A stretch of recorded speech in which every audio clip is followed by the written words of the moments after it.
Podríamos hablar sobre el tema de la correcta entonación del OM.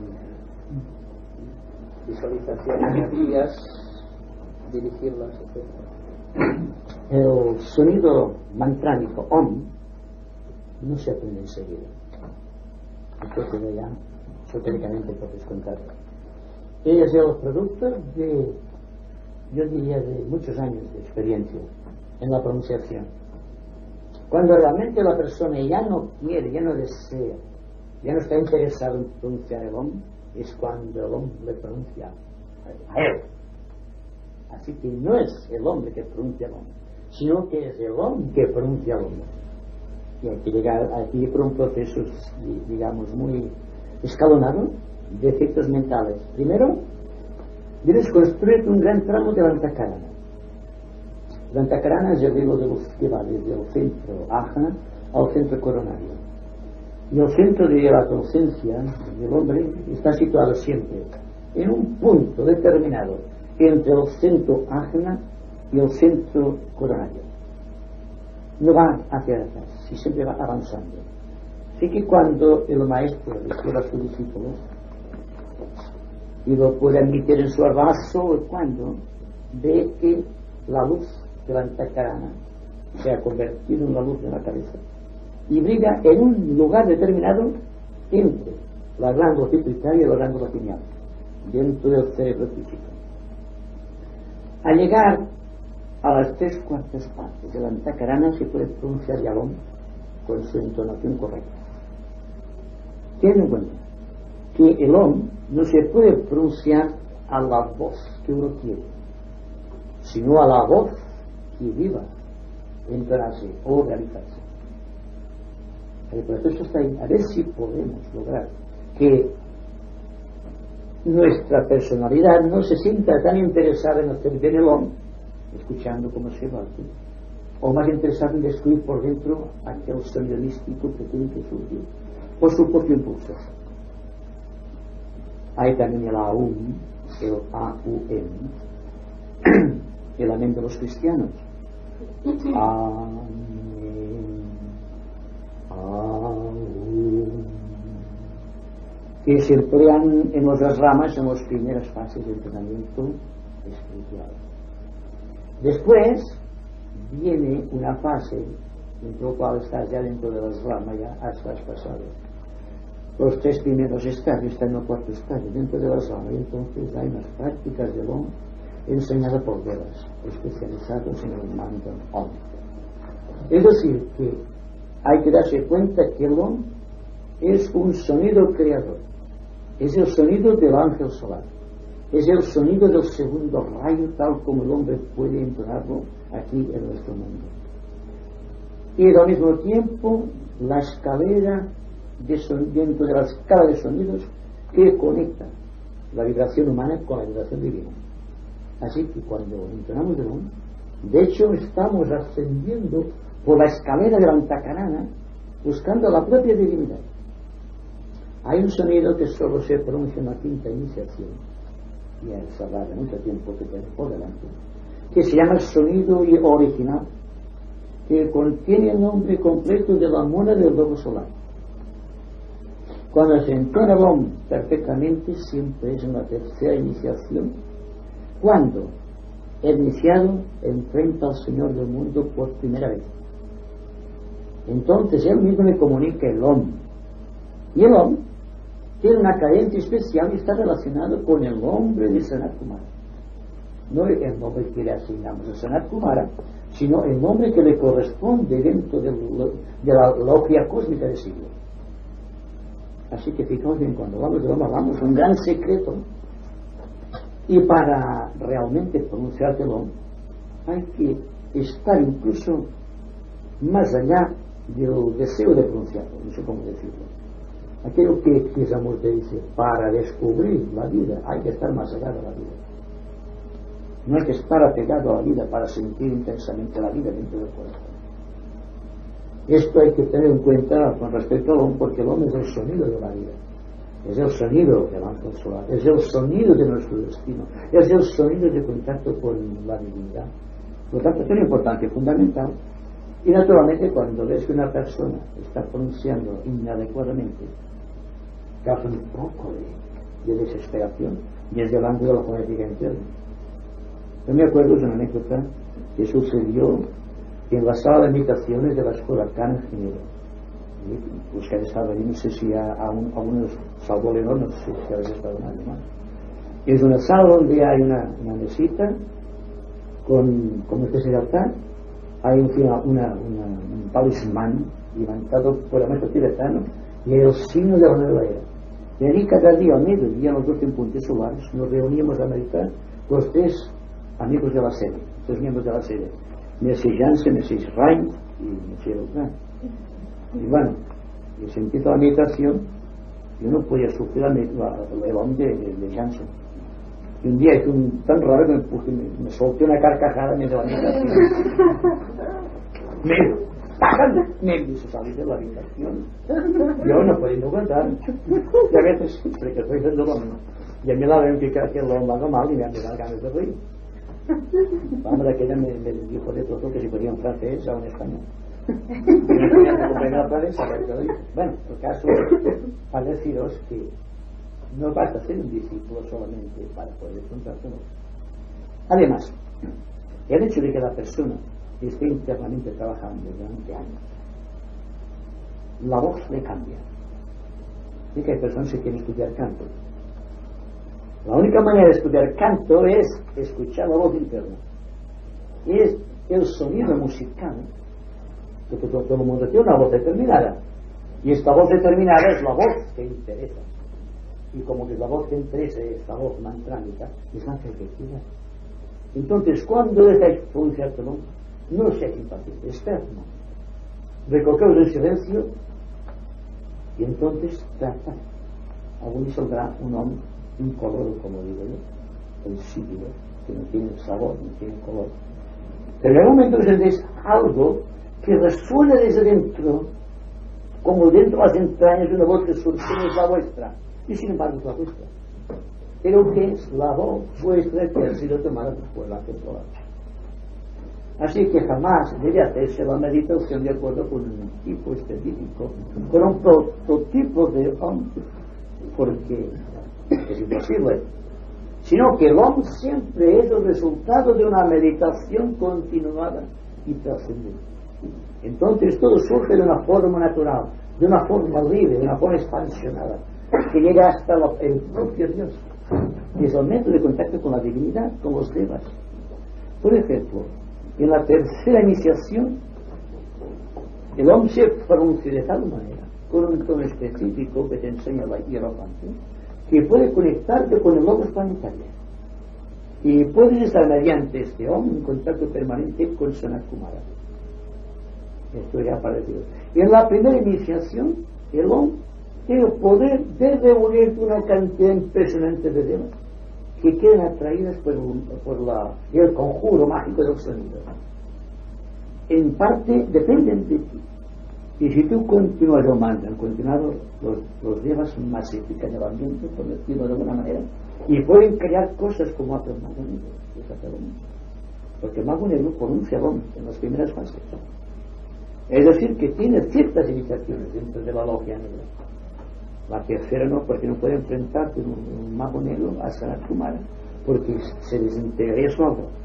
Tiene que ser una persona muy pura que tiene que ver dominar completamente a los reyes magos, Gaspar, Melchor y Baltasar, o cuerpo físico, cuerpo emocional, cuerpo mental. Entonces, cuando está delante de él, es el cuerpo causal que brilla ante Sanat Kumara.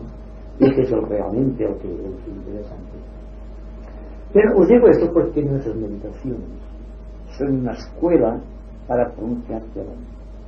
Cuando estáis en silencio, os dejáis llevar por la cadencia del silencio y veréis cómo tratar de competenciar en el hombre. Pero sin pensar, no queriendo pensar los otros. Pensad de una manera muy impersonal sobre el hombre. Y algún día sentíais por dentro como si algo quisiera salir. En forma de música, en forma de voz, en forma de un silencio continuado, pero del hombre que está actuando. He explicado algunos casos de cómo yo estaba interesado en descubrir los secretos del hombre. Y he sufrido mucho desde pequeño tratando de buscar el secreto de las cosas. Llorar por no ha descubierto una cosa que lo hacía dentro de mí, y aún menos esas cosas, hasta que surgió esta voz interna que me dio para siempre la sensación de que ya yo, cuando pronunciaba ya no soy yo, ya es el propio ángel solar que a través de mí pronuncia. Podrá ser mi hombre, es este, que no soy yo que no pronuncio. Los tapas tienen que ver también. No puede haber ningún tapa que puede ser sujeto a un específico sonido OM. Hay tapas que son tan frecuentes que son décimos de segundo. Tapas, corrientes de vida.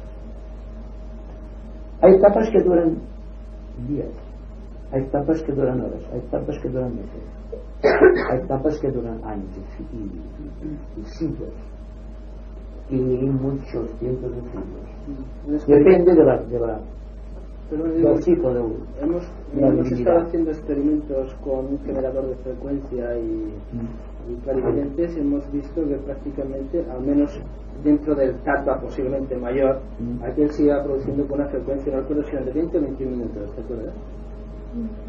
No, digo a Ramón, porque tú no estabas, pero no te lo hemos... No. Era curioso porque era cíclico y regular, era matemático. O sea, mira, dentro de ese tapa mayor, ¿no? Los pequeñitos, curiosos. Sí. No hemos llegado a experimentar. Luego también hay que cada persona tiene una nota determinada. Y si alguien puede conocer la nota de la persona, está en sus manos completamente en sus manos. Puede disponer de tu vida y de tu muerte. Pero se supone que serán sus notas de las 7 notas, porque si no sería bastante fácil. Sí, sería bastante fácil si fuera esto, pero ciertas personas iniciadas ya en tiempo de los cátaros sabían dónde ponían el dedo. Y te advierto que es una de las fases del karate, una fase que está prohibida enseñar, pero se han hecho crímenes apretando por aquí, saben dónde pueden hacerlo. O sea que verdaderamente pero hay una nota para cada persona también. Una nota ayudando a morir también se puede pronunciar si se conoce a la persona para ayudarle. En fin, una nota no es una sola frecuencia o un conjunto de frecuencias. Es el conjunto de cosas. Nunca yo hago dolor con el glotón. Nunca hago dolor con el glotón, porque no soy yo que lo pronuncio, es por lo que va. Y claro, siempre hay la resistencia del hombre al principio de querer pronunciar el tono que corresponde a su nota musical. Ya sabéis que hay el tenor, hay el barítono, hay el bajo, hay después la triple o la soprano, la contralto, la mezza soprano, todas estas cosas. Y luego hay una voz que no es ni hombre ni mujer, una voz rara, que se encuentra que es el punto medio del andrógeno, pero todavía no está tan formado, por lo tanto, musicalmente un sonido raro, un sonido más diferente. Cuando hablas con una persona, un hombre que tiene voz de mujer, o una mujer que tenga voz umbruna, sin embargo es lo que está trabajando los demás ahora para producir la voz del arquetipo del andrógeno. ¿Los sonidos? Cada cual tiene su propia voz, como se ve, pero no importa, porque cuando está en estado de recepción del alma puede pronunciar cualquier tono que no sea el suyo, lo que demuestra que no es la voz, no solamente es la voz, sino que es un principio que hay armónico dentro que responde a las 7 notas musicales. Es como un rayo que reacciona a todos 7 rayos, o una cualidad que resume, coordina o que sintetiza todas las cualidades de la persona. El sonido es esto, es decir, el iniciado, a través de no su voz natural, sino a tenor del conocimiento que posee la clave de los sonidos, puede pronunciar ciertos sonidos para destruir esta casa. Para revivir. Yo he visto a un muerto revivirlo, que ha traído accidentes de un tiempo determinado, ¿verdad? Yo he visto a 300 personas, estamos delante, y a uno y se queda cadavérico, estaba muerto, estaba ya limpio, y el otro le da 3 voces y hasta la tercera no revive. De una forma terrible. No sé si eso es positivo o negativo, hay un negativo. Bueno, si aquella persona ha revivido por lo aún ha sido porque kármicamente le correspondería a aquello, pero no creo que el sonido en este caso, porque cuando, por ejemplo, lo que dice, por ejemplo, en los evangelios, cuando dice a Lázaro que está muerto, de 3 días muerto, levántate y anda, Este ya que no estaba muerto, estaba en Por eso te digo que es muy difícil. Cuando a veces está muerto, bueno, yo creo que se me estaba Bueno, muerto. de todas maneras, Jesucristo dijo: cosas mayores haréis vosotros. O sea, lo cual es decir, él estaba haciendo lo suficiente para que le consideraran de alguna manera hijo de Dios. Y lo mismo que hace. Hoy día o ya sea, se por la era él. distancia, no para nada. Sí, esto no es problema. Pero me refiero que él estaba empleando. Pero él estaba empleando simplemente un palmo más allá de las posibilidades de la época. Que en estos momentos son prácticamente normales y nosotros nos sabíamos de añadir otro metro más o un palmo más de las posibilidades de esta época para que de alguna manera se volviera a considerar la misma distancia que hace 2000 años se consideraba. Son los milagros de la época de Cristo. No tenían validez ahora. La levitación, el andar sobre el agua, puede hacer cualquier yo. Se han dado bastante. Según se nos dice, entró en Jerusalén encima de un borriquillo o así, y ahora tendría que tomar un avión supersónico para ir de América a Europa para su mensaje, y que Pablo haga Un platillo volante ahí. cosa rara. Por lo tanto, esto de los milagros es lo que el relato en el libro de los ángeles, por ejemplo, cuando Ramakrishna envía a Narendra, uno de sus discípulos, de que vaya de experiencia por el mundo, y después, mira, haces un síntesis de todo lo que te ha impresionado. Bueno, él estaba andando por ahí cuando llega a las ramas del maestro, después de todo el requerimiento que el maestro hace a sus discípulos, siempre, porque lo ama siempre. Le pregunta: bueno, Narendra, ¿qué has visto tantas cosas? ¿Qué es lo que más te ha impresionado? Dice: ay, maestro, dice, estaba en los Ganges, hay un barquero, una barca, una balsa que atraviesa el Ganges de un lado a otro, y entra la gente allí, bueno, dice, bueno, cuando está a punto de salir la barca viene un peregrino: esperadme. Yo no, dice, ¿y quieres subir? Dice: ¿tienes dinero para pagar? Dice: no tengo dinero, pues quédate en tierra. Le echan a patada desde la barca, ¿sabes? Y la barca empieza a andar. Entonces él se arrodilla, el peregrino empieza a invocar hasta las puertas celestes, y el chico mete en el agua y empieza a caminar, y aquellos de la barca están mirando si no caen de sus hombros. Dice: maestro, esto sí que es un milagro de la Madre Divina, porque adoro la Madre Divina, Ramakrishna. Y cuando el maestro se va a mirar, dice: ¿cuánto valía el paso de la barca? Dice: maestro, 3 rupias. Dice: pues el milagro vale 3 rupias. Y que se siente la importancia a los milagros de la Ramakrishna. No, ahora cuando la guerra de Vietnam, una monja de 80 años alguien atravesó el ombligo y el agua solo le llegaba a la es la habitación iba andando de los poderes de inversión de las leyes de polaridad. No te dice, ¿no? Hemos leído aquí, ¿no? Sí, bueno, no sé en qué libro ponía esto que cierta vez comentaste de los chakras. O sea, cuando se llega a cierto tipo de realización, los chakras que tenemos en la planta de los pies se vivifican y entonces te dan el poder de levitar. Sí, y te levantan por encima, ¿no? Además, la adrenalina de la sangre tiene que subir de tono, sube un poco, y entonces eso también da una especial gravitación, es el estado de gravidez, de ingravidez. Claro, siempre con las manos sobre todo y sale con la zona o viceversa. Pero eso no tiene nada que ver con la espiritualidad de la persona, sino con ciertos Hay que desarrollos. distinguir entre la espiritualidad y los poderes psíquicos. Cuando se penetran en las ramas, debes dejar a un ladito los poderes psíquicos que hayas conseguido, porque allí lo único que vale es la mente, porque en las ramas se aplica la técnica mental por excelencia. El mental superior, ¿verdad? Para la mente La mente superior. Pero ni un cuerpo emocional, que es donde se realiza el código psíquico. Los poderes psíquicos siempre tienen relación con el cuerpo psíquico, el cuerpo astral. Debes dejar el cuerpo astral allí y pensar sin cuerpo astral en las ramas. Si no, no puedes recibir la enseñanza del maestro. Además, tienes que ascender un nivel causal para escuchar su palabra. Entonces escuchas al maestro en tu propia lengua. Ahí está un prodigio del sonido más grande que existe para el que está en contacto con el real maestro. Pero entonces les enseñan otra ley de vibración más elevada, porque David Neal, aquella inglesa, ella ha visto los lamas pasar un abismo volando sin tocar ni la tierra. Es un poder psíquico, pero no son de los lamas. Pero podría ser fácil que también fuera que conocieran la forma de transformar los iones y fuera como el oro de Provençal, una cosa sencillísima. Y entonces en aquellas latitudes a lo mejor es una cosa como que no la deben tener pero allí en Tibet, en aquellas soledades inmensas, no existe el ambiente cargado que tenemos en las ciudades. Seguramente la meditación que hacemos aquí, la hacemos en Tibet y volamos todos. Tenemos que cogernos porque se nos lleva el aire hacia arriba. Pero aquí estamos con una presión, con un peso específico que nos gravita sobre los hombros y no podemos. Y hacemos bien que quedamos en silencio cuando nos liberamos de todo este peso ambiental. Eso sí que podemos decir, nos liberamos del peso ambiental.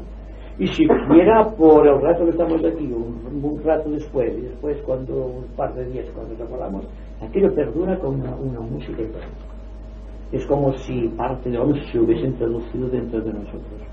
Pero digo esto porque el discípulo en sus primeras fases de entrenamiento se cree que lo máximo es alcanzar un poder psíquico, o ver al maestro, o ver un ángel, y se da cuenta más tarde que cuando ya no quiere nada de eso es cuando empieza a ver las cosas, porque primero es el reino de Dios.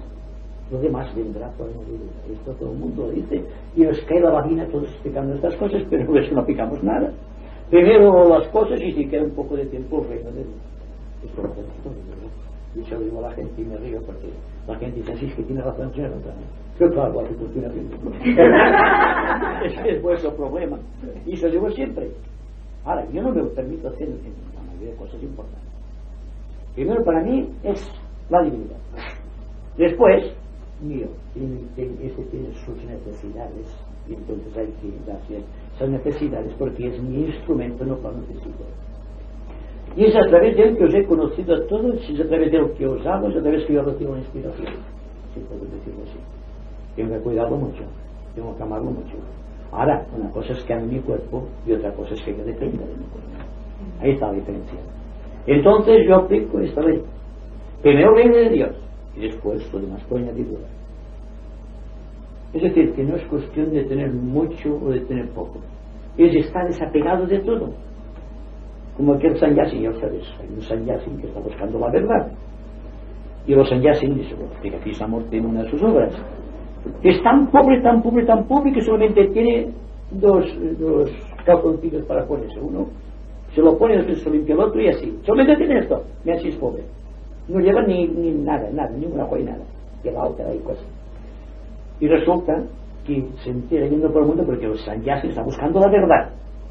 Se entera que hay un rey que ha encontrado la verdad pero está dudando. Y el sannyasin con su ático a cuestas, se con su taponcillo a cuestas y el otro puesto, a ver al rey. Y va a ver al rey, se lo admite, siéntate aquí y empieza a hablar de la verdad. Está 2 días hablando de la verdad y el hombre está encantado de la vida. Pero ven aquí que hay fuego en el palacio y empieza a arder todo y el rey, pues, hablando de la verdad al sannyasin y aquí mira, ¿qué le pasa? Dice que tengo el calzoncillo que se me está quemando. El rey impaciente con todo su poder no estaba pegado a aquello y el sannyasin estaba pendiente de su pequeño calzoncillo. Así que fijaos, no se trata de tener mucho ni de tener poco, ni de ser rico ni de ser pobre, sino de ser desapegado. Mi discípulo puede ser un rico y estar desapegado de su riqueza, puede ser muy pobre y estar desapegado de su propia pobreza.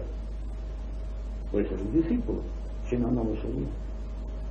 Y siempre se ve el discípulo que ha estado toda su vida sufriendo por tener esto y cuando llega al final de su existencia, cuando está en contacto con el maestro, lo tiene todo siempre obtenido. Todo se da arreglo, toda su vida está entrando en un cauce casi de efectividad. Los dones del Espíritu Santo e incluso los bienes terrenales están a su disposición, y para que el puñeto lo quiera. Si no hace falta ahora. Por eso siempre la persona más rica es aquella que carece del deseo, porque el deseo es un saco sin fondo. Cuando más deseas, más quieres. Empiezas con un pequeño juguete, después el moto, después el coche, después el avión, y después no sé qué, pero algo más que el avión, platillo volante que... Pero es para decir que no llenas el deseo jamás. No está llenas el deseo, no está en este campo espiritual. Por lo tanto, cuando dejas de desear es cuando las cosas vienen a ti por ley de añadidura. por ley de afinidad magnética, porque ahí el maestro dice ahora esto es kármico y tu karma recoge los frutos de la acción. Pero no se preocupa el discípulo de recoger los frutos de la acción, está más allá de esto, pero está viviendo de acuerdo con la ley, sin tantas fatigas como el baño, pero él ha hecho su trabajo y ha tenido que desapegarse y ha tenido que afrontar su propia soledad, y en la soledad es cuando se aprende a pronunciar el hombre. Digo, si encontréis solos cuando aprendéis la soledad, entonces quizá tenéis un aspecto del hombre acompañado. Totalmente. La soledad siempre, la persona tiene su propia soledad, no puede resistir la soledad. Al que está solo y empieza algo a bailetear por ahí dentro, y entonces ya empieza, ¿qué voy a hacer ahora? Pues está quieto, a ver qué pasa. Pero la gente no se está quieto. Ahí dentro de la mente hay una pequeña ardilla que está constantemente moviéndose, y mientras se mueva la ardilla dentro, la persona no puede afrontar la soledad. La soledad es total, y claro, como no se afronta nunca se tiene el sentido del misterio de la iniciación, que siempre es a base de silencios continuados. Es lo que Santa Teresa llamó la loca del caso. Exacto, la maquinaria. Exacto. Sí, pero la soledad se puede tener la soledad más terrible es la que se tiene que vivir en compañía. Pero si los dos han vivido una soledad. O 2 o 4, los que sean. O 20.000. Cuando alguien tiene que estar muy acompañado, pero viviendo una verdadera soledad, este tiene que estudiar más que el que está solo del todo. Claro, es doble. Claro, no es doble. Por ejemplo, no es doble. Esa soledad pero es muy terrible. Se puede llegar a Hay un aspecto de la mía que es afrontar la soledad, precisamente.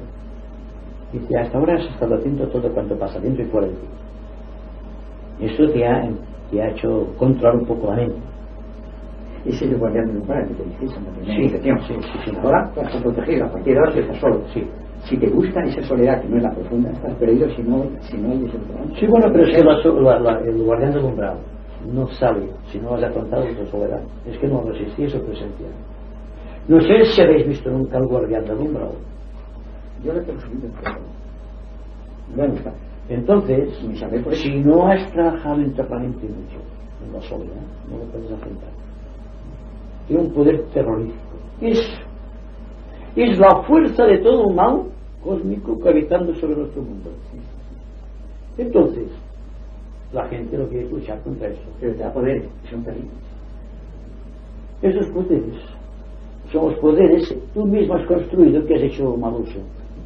Es que cuando hablamos del demonio, cuando hablamos del ángel, no hacemos más que referirnos a lo que hemos construido a través del tiempo, con nuestras buenas o con nuestras malas acciones. Así que todo proceso está siempre dentro de la actividad humana, y cuando se sitúa lo que decimos ayer, lo que decías tú, en el filo de la navaja, donde a un lado hay un guardián del umbral y al otro lado el ángel de la presencia, y tú tienes que mirar por encima de los dos o por el centro de los dos, sin que te decantes ni hacia uno ni hacia el otro. La ley no está ni en el bien ni en el mal, sino que está por encima del bien y del mal, que es lo superior, que es Dios. Solamente Dios está por encima del bien y del mal, porque Él ha construido el universo de acuerdo con ciertas leyes, con ciertos principios, y uno de esos principios es la polaridad. Y siempre que exista construcción surge la polaridad, porque si no hay polaridad no puede existir creación. Entonces el ser humano, si que iniciásemos misterios de la soledad, si somos misterios de la divinidad, tendrá que prescindir de la dualidad y a crear más allá de la dualidad. Y entonces para este misterio de creación existe un paso supremo que se llama el árido y reseco desierto o la noche oscura del alma, que debes afrontar completamente solo, sin desviarte ni un lado ni al otro. Claro, lo que le cuesta al individuo es afrontarse soledad, aprovechar siempre un momento de soledad para realizar la experiencia. ¿Veis cómo la soledad se hace tan terrible, tan impositiva y operante sobre vosotros, que la rechazáis? Porque os haréis. ¿Qué haréis entonces? Ascender como araña a través de su tela para ascender hacia arriba. Surgirá una cosa nueva, pero esta cosa nueva no puede surgir si no afrontáis la soledad o el silencio místico. Pero ¿cómo enfrentarlo entonces? Porque, o sea, yo por ejemplo últimamente he tenido varios ratos de soledad. Sí. Y caray, la mejor diversión, tú, a meditar, ¿es una escapatoria o es una manera de enfrentarlo? ¿Cómo lo ves esto? Si meditas sobre la soledad, seguramente será una escapatoria. Bueno, es soledad o una forma de aprovechar el tiempo. No, pero si tienes soledad, y tú la sientes por dentro de la soledad y te entregues a ella, lleva un mensaje a la soledad. Lleva un mensaje interno, vívido, fulgurante. Y ahí se explica, el hombre se explica en todas las cosas, ahí se explican en este misterio de soledad. Entonces, si te sientes solo y afrontas la soledad, es decir, que no busques escapatoria ni una propia meditación, solamente atento a la soledad, si es posible, atento a la soledad. Tiene que surgir un tercer factor que desconocimos. ¿Cuál será? Ese tercer factor es la clave de la iniciación. Y todo iniciado, sea cual sea la iniciación, tiene que pasar por un periodo de soledad. Desde la primera hasta la quinta hay un periodo de soledad. Y la más terrible prueba es la de la edad, la de la cuarta iniciación, la crucifixión en el Gólgota. Porque aquella soledad es tan intensa que incluso Cristo dice: Padre, aparta de mí el cáliz de amargura. Incluso aquí nos explica la soledad inmensa del iniciado.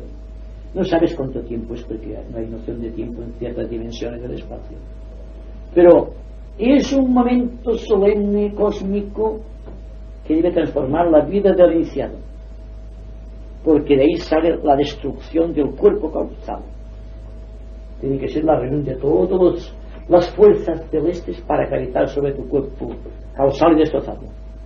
Yo digo siempre es el fuego solar que Kundalini en el corazón del iniciado da una infusión de energía tan grande a través de los centros que el cuerpo causal tiene forzosamente que desintegrarse, no podrá resistir la fuerza. Pero ¿qué existe entonces? Existe el Om, pronunciado por el propio Dios con esas palabras. He ahí lo que decía el otro día: mi hijo muy amado, en quien tengo puestas todas mis complacencias. En cada momento esas palabras tienen solo sonido. Es el Om de la divinidad que a través del fuego del Fuat te ha ayudado a desintegrar el cuerpo causal. Pero entonces te da a ti la opción de que seas su hijo, porque has alcanzado la más grande prueba, o ha vencido la prueba más grande que puede ser asignado al iniciado, que es el afrontar con todo su ser la propia ley de la vida. Al perder el apego a la vida en aquellos momentos de soledad inmensa es cuando se producen esos hechos misteriosos. Después prácticamente es una lectura, ha pasado de la edad a la lectura. Y entonces es un maestro de compasión y de sabiduría, y todos seremos esto un día. Lo que pasa es que en el primer estadio la humanidad, la soledad esta la siente de una manera en forma de duda.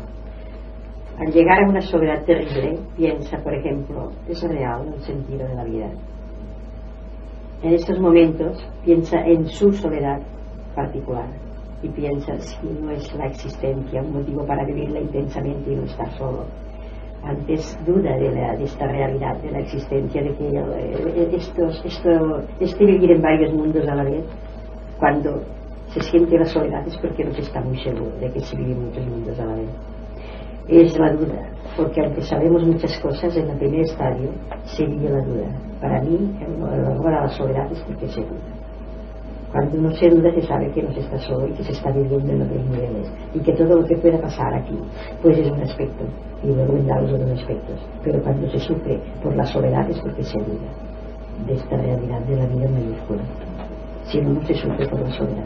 No, pero hay muchos tipos de soledad que traen, no sé, presiones raras, ya sea el propio temor a la soledad, a lo extraño, a lo inesperado, incluso como diríamos, al daño físico por alguna causa externa. Es decir, hay muchos tipos de soledad, ¿no? Entonces, claro, si pongamos, y bueno, es que como yo me lo inventé una vez, me parece que ya lo expliqué aquí, ¿no? Un día que estaba solo por el bosque y no sé, tenía la impresión de que algo había por ahí, siempre parece que hay algo, ¿no? Entonces me inventé un ángel muy gordo detrás mío. O sea que opuse de alguna manera, pero curiosamente, algo externo a mí. Entonces, no sé, yo... Es una forma de invocar. Bueno, pero no sé, Vicente, este mismo tema de la soledad lo sacaste hace unos meses, ¿no? Y entonces yo he querido enfrentar esta soledad, ¿no? Y no sé, me inventé un compañero gordo detrás mío, y con este no me pasa nada, ¿no? O sea, de alguna manera esto pues me vacunaba. Esto es un fraude, ¿eh? Eso estaba pensando. Tú estás creando otro ser que luche contra la soledad porque tú no quieres afrontar. Esto es claro, psicológico. Y es el proceso clásico de la suplantación de personalidad, que es una enfermedad muy común en las personas. Que suplantan su personalidad y le añaden otra porque temen enfrentar su propia soledad. ¿A quién le llama el fantasma bonito? Sí, exacto, que se presenta en los sueños ese fantasma. Pero yo me refiero a un estado de soledad, y no os digo que lo practiquéis porque no se puede practicar, tiene que surgir de vosotros. Cuando surja la soledad, solamente se le exige al discípulo, si es que realmente lo es, que la afronte esa soledad. Y ya no es con gusto. Es que no se acepta con gusto. Ahí está. Que la soledad nunca viene con gusto. Porque afrontar la soledad es perder tu ser.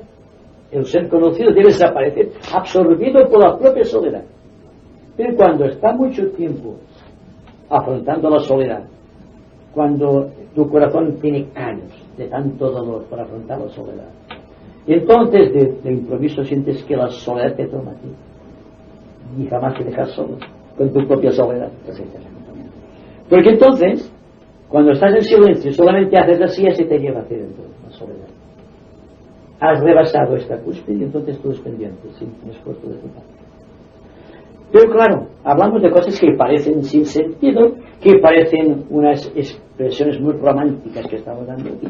Y es una realidad que deberá ser afrontada un día u otro. Y no hay que esperar que sea dentro de un siglo o en la próxima vida, sino ahora, aquí y ahora, o en el recaes. Realmente solos y no sabéis qué hacer con la soledad. Porque como hay soledad en el corazón y no hay comprensión de la soledad, hay una frustración en el ser humano. Se siente frustración, se siente con complejos de inferioridad, se siente una serie de cosas raras, pero que no tienen que ver con la vida interior. Son las oscilaciones históricas de la mente del hombre funcionando en su propio nivel, pero reunido con sus cositas y divertido con ellas. Y cuando le quites los juguetes al niño, que es el yo del hombre, entonces empieza a llorar como llora un niño cuando le quitas un juguete. Exactamente lo mismo. Se puede aplicar esta ley a todo el hemisferio creado, incluso los reinos, en el reino animal, el vegetal, el mineral y quizá el superhumano. Hay cosas de estas, porque según la medida del entendimiento, así será la medida de la soledad. Sí que hay animales que deben afrontar su soledad también, son animales superiores, si no, no pueden penetrar dentro del ser humano, no se pueden convertir en seres humanos los animales, si no pasan por el misterio de soledad a su medida, y siempre puede ser afrontado y vencido este sentimiento. Y el hombre también, pero como el hombre aspira a metas más amplias, porque aspira a su contacto con la divinidad, la soledad es más angustiosa, es más difícil de afrontar. ¿Qué habrá que hacerlo? Es el pago del discipulado. No se trata de poderes, porque en el misterio de la soledad se pierden los poderes conseguidos a través del tiempo. Pierdes la clarividencia, la clariaudiencia, el poder de percibirte en los niveles ocultos. Pierdes tu relación con los ángeles, lo pierdes todo, solamente quedas con tu soledad. Y como decía antes, ya jamás estás soledad. Porque la mejor de las compañías siempre es la soledad. Y esto puede sonar también misterioso, pero es una realidad esotérica. Que es cuando atraviesa el iniciado la noche oscura del alma y se encuentra con la luz.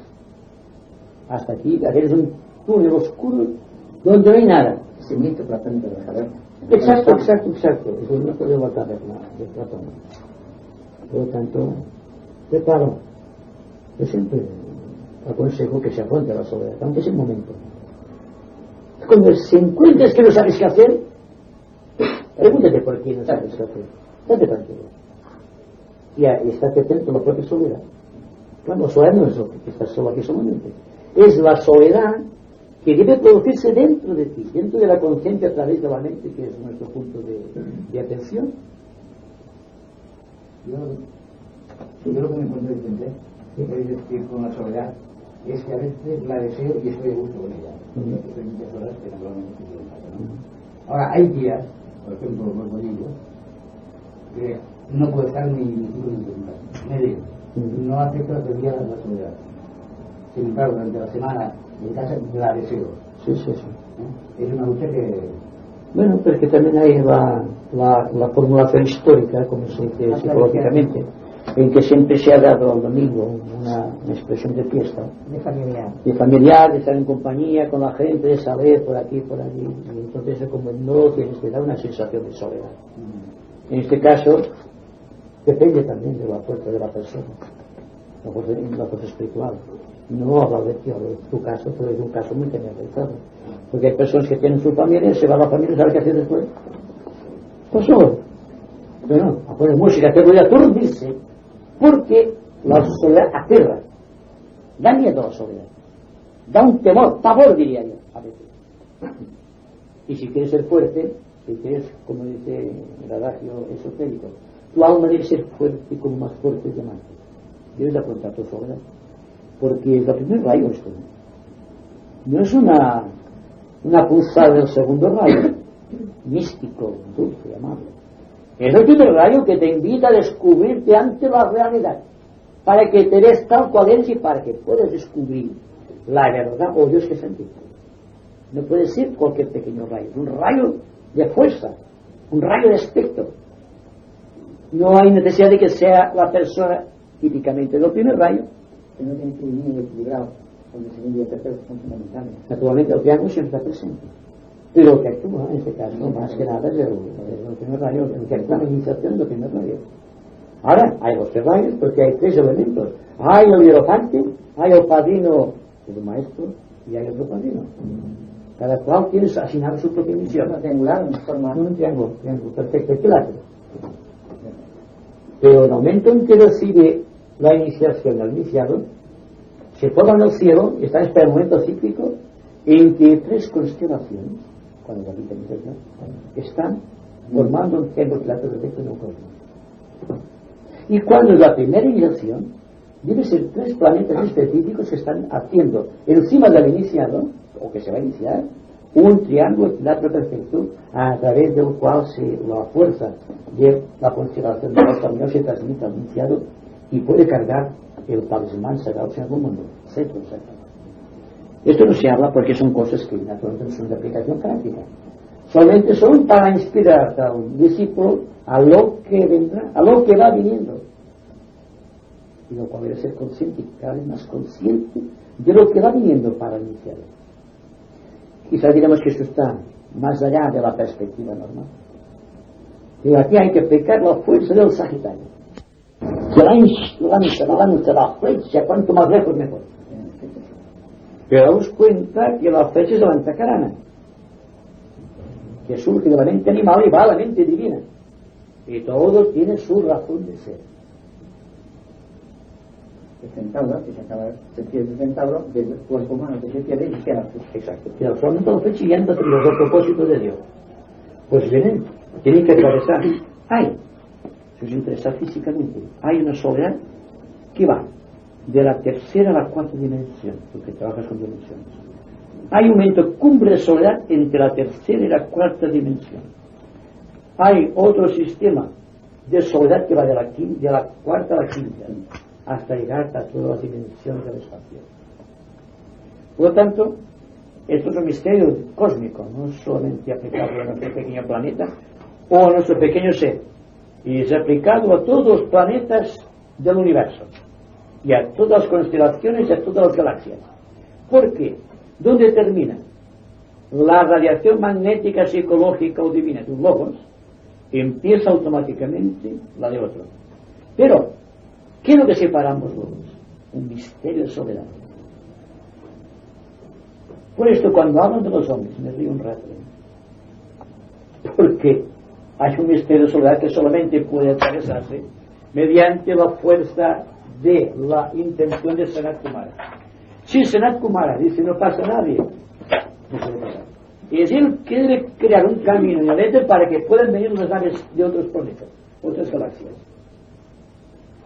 Hay que ser esotéricos en todo.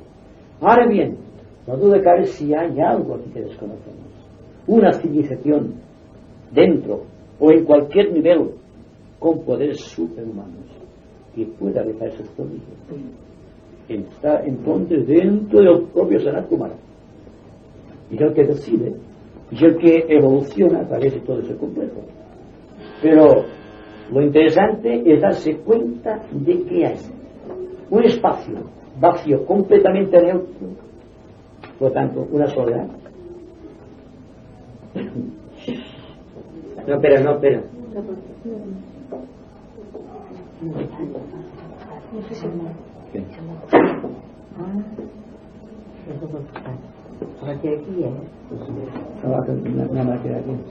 De todas maneras, a pesar de que se llega a la hora de la meditación, ayer, yo siempre tenía entendido que la frase de Jesucristo de enderezar los caminos de los hombres se entendía como el restablecimiento de las rectas relaciones humanas.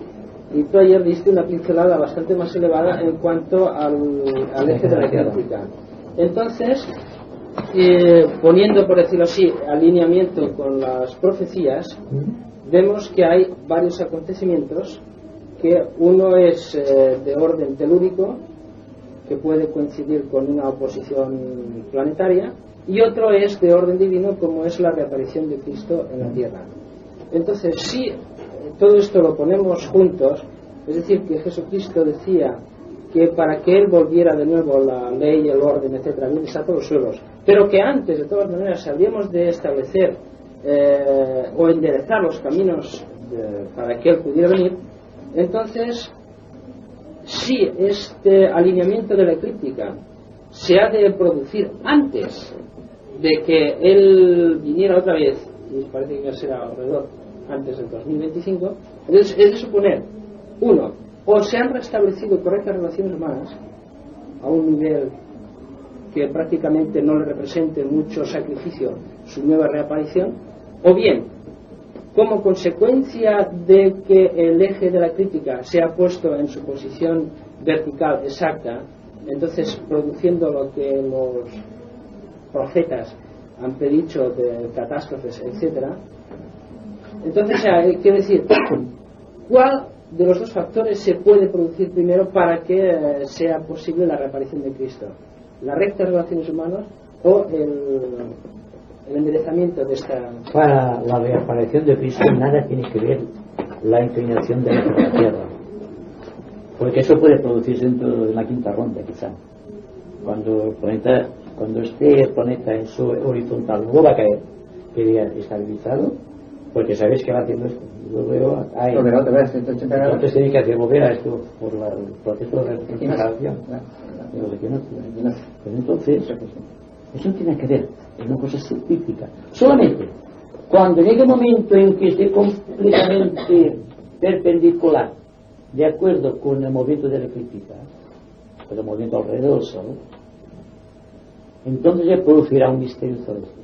Habrá 3 constelaciones que se unirán, y a través de este eje, que será como un cetro, penetrará una fuerza diferente cósmica. Entonces se producirá el misterio que llamamos esotéricamente de convertir el planeta Tierra en un planeta sagrado. Será radioactivo todo esto.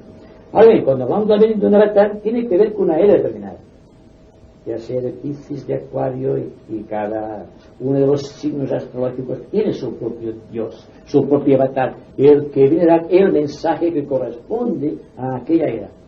Y todo va inclinado, si vamos a buscar la analogía, a que el Hércules humano va inclinando el eje de la Tierra, y sus propios caminos ayuda a enderezarse el eje de la Tierra. Cuanto más discípulos hay en el mundo, más rápido será el proceso.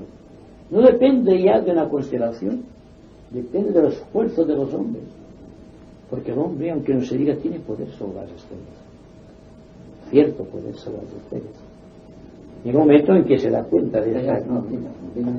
Cuando se habla de Josué, que mandó detener el sol, es simbólico de la batalla que estaban dando con los israelitas. Entonces el sol se detuvo para que pudieran recoger los muertos, y sí, esto quedó inundado de oscuridad.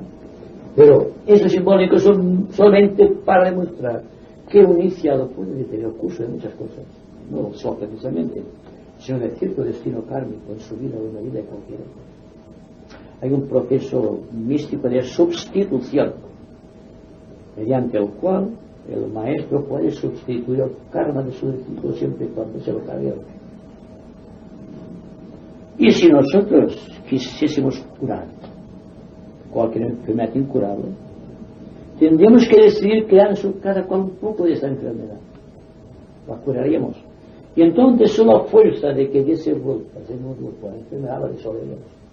Pero el momento hay que aceptar esto. ¿Quién acepta la enfermedad? Vamos a ver. Estamos enfrentando un miedo que existe. Y naturalmente no se nos habla todavía de la compasión. Hemos hablado solamente de una manera muy simbólica, muy mística. Pero si no hay compasión, no hay curación. Se curan los defectos naturalmente, como las espinas, pero luego el dolor. Porque la causa siempre es la falta de amor de un corazón humano. Y cuando existe la compasión es cuando empieza a surgir una cosa nueva, una nueva luz dentro del corazón. Y entonces sí puede empezar a curarse. La meditación